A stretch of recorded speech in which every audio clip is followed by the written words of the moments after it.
చేస్తూ అందుకే మిత్రులారా ఇయాల సీతారామ ప్రాజెక్టు గురించి బట్టి విక్రమార్క గారు పూర్తి వివరాలు చెప్పారు.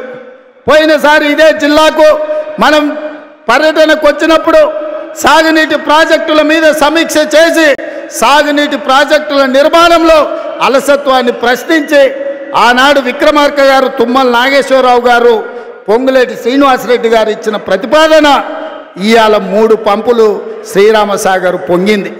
ఇయాల కృష్ణానది జలాలు కష్టమైనప్పుడు, కృష్ణానది జలాలు కరువు వచ్చినప్పుడు, కృష్ణానది జలాలు నాగార్జున సాగర్ నుంచి ఎస్ఎల్బిసి శ్రీశైలం లెఫ్ట్ బ్యాంకు మీద ఖమ్మం జిల్లాకు నీళ్ళు ఇచ్చేది. మొన్న కరువు వచ్చి నీళ్లు లేక నల్గొండ జిల్లాను కాదని మీ నాయకుడు పొంగులేటి శ్రీనివాసరెడ్డి పాలేరుకు నీళ్లు తీసుకొస్తే ఖమ్మం జిల్లా రైతాంగం నాతోని పంచాయతీకి వచ్చింది. ఇవాళ మన మంత్రులే ఉత్తమ్ రెడ్డి గారు, మన మంత్రులే శ్రీనివాసరెడ్డి గారు. కానీ ఎవరికి వాళ్ళు వాళ్ళ జిల్లాలో వాళ్ళ రైతులకు నీళ్ళు ఇవ్వాలన్న పట్టుదల ఈరోజు మన మధ్యలోనే పోటీ పెరిగే పరిస్థితి వచ్చింది.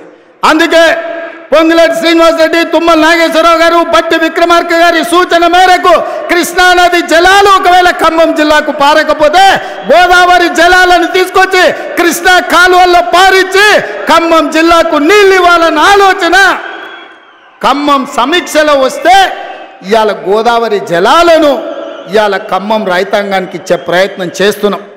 ఇది సరిపోతుందా అంటే సరిపోదు.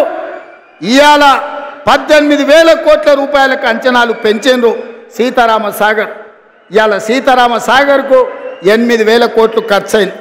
ఇంకా 8-10,000 కోట్ల రూపాయలు ఖర్చు పెడితే కానీ పూర్తి కాదు. అందుకే మా ఉత్తమ్ కుమార్ రెడ్డి గారు ఒక మాట చెప్పిండ్రు, 15 ఆగస్టు 2026 లోపల సీతారామ ప్రాజెక్టు పూర్తి చేసి ఖమ్మం జిల్లాలో 7 లక్షల ఎకరాలకు నీళ్లు ఇస్తామని ఏదైతే మా ఉత్తమన్న చెప్పిండో,